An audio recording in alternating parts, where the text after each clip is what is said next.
রাজনৈতিক দল হিসেবে জাতীয় নাগরিক ঐক্যকে স্বাগত জানালেও কোনো দল যেন রাষ্ট্রীয় পৃষ্ঠপোষকতা না পায় সেদিকে নজর দিতে সরকারের প্রতি আহ্বান জানিয়েছেন বিএনপির সিনিয়র যুগ্ম মহাসচিব রিজভী আহমেদ।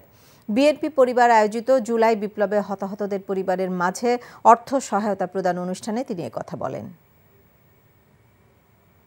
কিন্তু কেন জানি মনে হচ্ছে রোড ম্যাপ যেটি দিয়েছেন সেটি একটু প্রলম্বিত রোড ম্যাপ।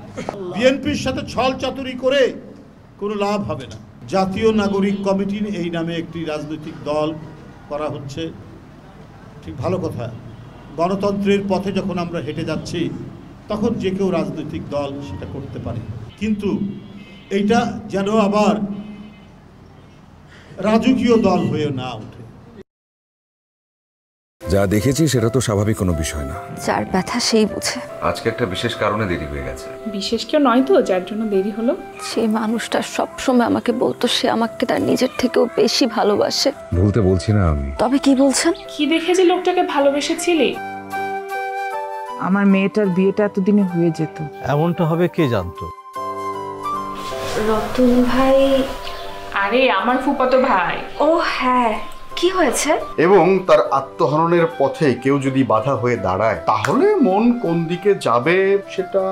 তোর বোনের বিয়ে, দায়িত্ব তো সব তোরই।